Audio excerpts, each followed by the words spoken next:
Ada yang tanya saya lah, bila kerajaan ini mengambil alih, apa kerangka-kerangka perancangan ataupun program ekonomi besar?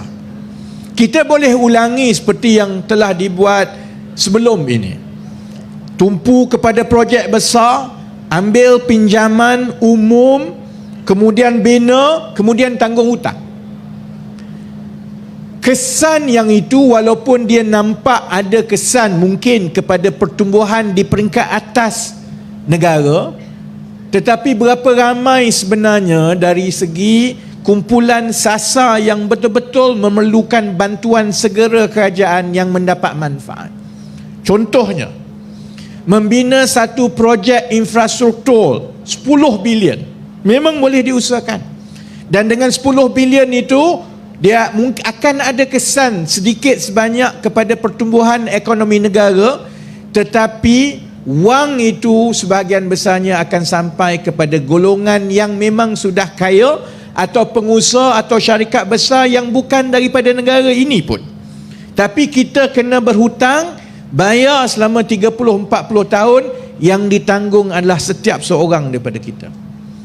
Sebab itu antara fokus kita, sementara kita menggerakkan sektor-sektor ekonomi yang strategik.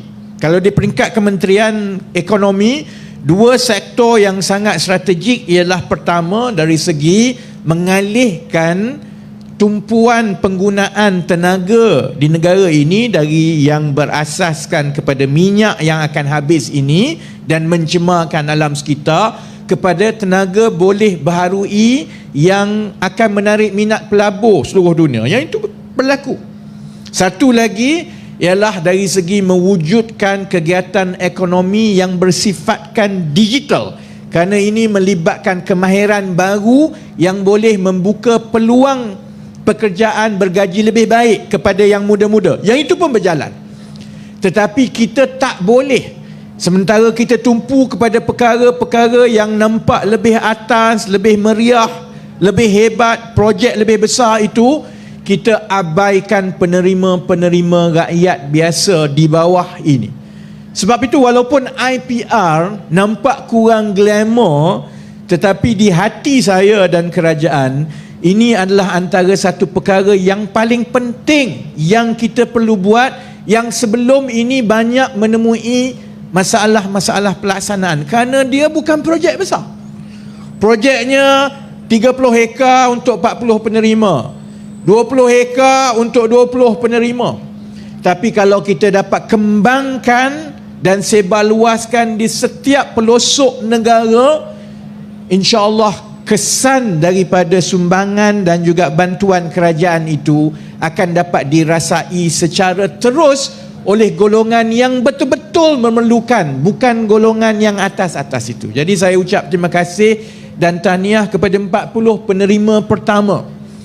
Saudara-saudari akan menjadi model kepada ramai lagi rakyat yang lain di seluruh Malaysia, kerana kita nak buktikan sebenarnya antara kerja gaji 2,000 lebih ringgit sebulan, kerja 8 jam sehari, gaji pun kadang-kadang tak naik, kita boleh pertimbangkan, termasuk yang muda-muda, bahawa sebenarnya mengusahakan suku ekar dengan polybag yang cukup boleh mendatangkan hasil yang lebih tinggi dalam keadaan kita hanya memerlukan 4-5 jam sehari sahaja untuk mengusahakan polybag kita. Dan ibadah itu, kalau hasil tanaman kita itu berjaya, dia dapat membantu mengimbangkan bekalan di pasaran, menurunkan harga barang itu. Ibadah itu besar kepada masyarakat setempat. Jadi sebab itu konsep dia itu walaupun nampak kecil, tetapi konsepnya itu ada akar yang besar yang insya-Allah akan berjaya membantu lebih ramai orang biasa. Saya juga alu-alukan arahan Menteri Besar tadi, kerana selain daripada projek tani begini, kita juga nak bantu terus golongan miskin dan juga B40 yang daripada mereka tak ada kerja, adalah lebih baik mereka diambil oleh pihak berkuasa tempatan untuk mengusahakan penyelenggaraan kemudahan-kemudahan setempat. Selangor sekali lagi berada di depan. Sebab Selangor memang dah ada pun program sebegini sedikit sebanyak. Maksudnya kalau tandas awam, kelengkapan awam, tidak perlulah dilantik kontraktor. Lebih baik kita lantik terus golongan penerima daripada miskin, tegar dan juga B40. Dan saya faham Majlis Perbandaran masing-masing PBT ada had kemampuan kewangan. Sebab itu kalau MBPJ boleh bayar 1,000 sebulan, kita tambah lagi supaya mereka mendapat pendapatan minima, supaya itu menjadi satu insentif kepada mereka berbaloi sebenarnya untuk mengusahakan dan membantu pihak-pihak berkuasa tempatan menyelenggarakan kemudahan-kemudahan ini. Untuk tempoh jangka masa panjang, walaupun perkara itu nampak mudah, tetapi dia akan membantu kita membaiki struktur ekonomi negara kita.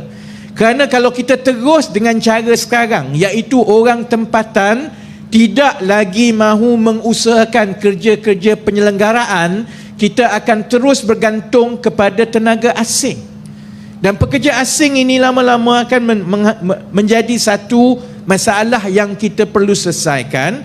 Sebab itu Kementerian Ekonomi bekerjasama dengan pihak-pihak berkuasa tempatan, agensi-agensi, supaya kita membantu menaikkan gaji secara terus kepada golongan-golongan ini untuk membuktikan bahawa di masa hadapan tugas-tugas ini boleh mula dibuat oleh orang tempatan pada gaji yang berpatutan dengan kos sara hidup.